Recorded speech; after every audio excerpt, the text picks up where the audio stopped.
I want to send you a blessing that was sent to me just the other day. And that is, may this day serve your soul. It's such a beautiful blessing that I decided to shoot a video about it and expand a bit why it was so meaningful to me and how it can be really meaningful for you and transform your day by asking yourself this question. I'm Anna Gatman, and wherever you're watching this, this is coming to you from the Expansive with Anna Gatman YouTube channel. So I was texting with a friend. We were trying to get together, physical distancing, and at the end of the exchange, she wrote in the text, "May this day serve your soul." And it just hit me. I got the wave of the meaning of that. And I thought, wow, what a beautiful blessing to give anyone. Because that day I walked around and whatever I did, I thought, does this serve my soul? Does this serve my soul? And so it wasn't just, to say, well, I'm not going to do the things that don't serve my soul. It was really in order to deepen my experience of whatever I was doing. Because even balancing checks serves your soul on some level, right? Because when you can create peacefulness in your finances, it serves your soul so that you can live your purpose more fully and not be all the time stressed around finances. When you exercise or, you go for walks or you eat healthy or you sleep well, you're also serving your soul. So it doesn't just have to be, this soul activity that's purpose-filled, but to make the connection between what you're doing, the mundane things you're doing, and how it serves your soul is really profound. So here are a few things that you can practice. So you choose to ask yourself throughout your day the question, does this serve my soul?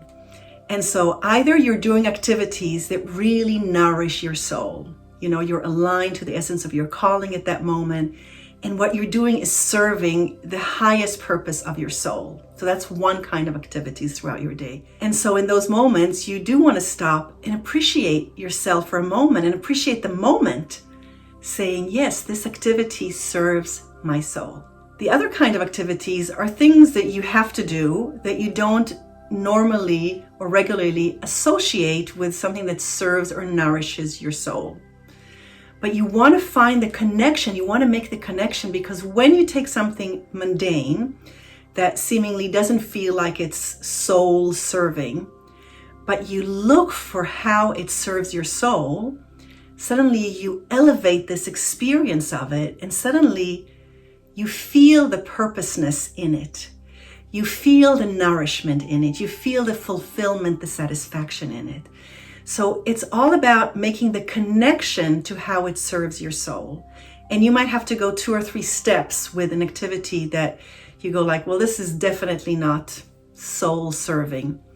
But don't give up. Look for the connection, the degrees of separation. How many degrees of separation is balancing your checkbook from serving your soul? Well, as I said before, it serves you because when you have more financial stability and tranquility, your soul is not constantly in survival mode, and your soul can open up, replenish, and say, "Ooh, I have time to do this or to do that." Or how many degrees of separation is nourishing yourself with healthy food or doing some form of movement or exercising? How many degrees of separation from serving your soul is living in a home where you are nourished, where you feel peacefulness, or where you feel creative, or whatever qualities you want to have in your home environment and you want to surround yourself with. And then the third and final way in which you can play with this blessing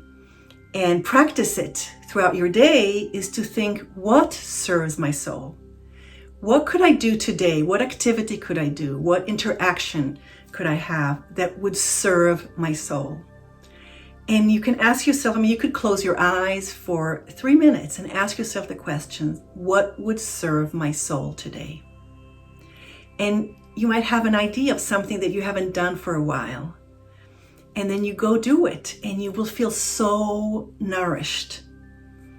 And then you continue doing what you're doing throughout your day. And then if you're doing an activity that doesn't feel like it's directly soul nourishing, then look for the degrees of separation. What is the relationship? How down the line or at the source it is nourishing your soul?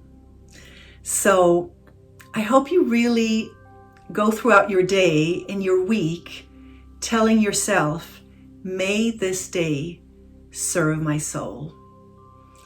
Wherever you're watching this, leave me a comment. I send you blessings of, may this day serve your soul.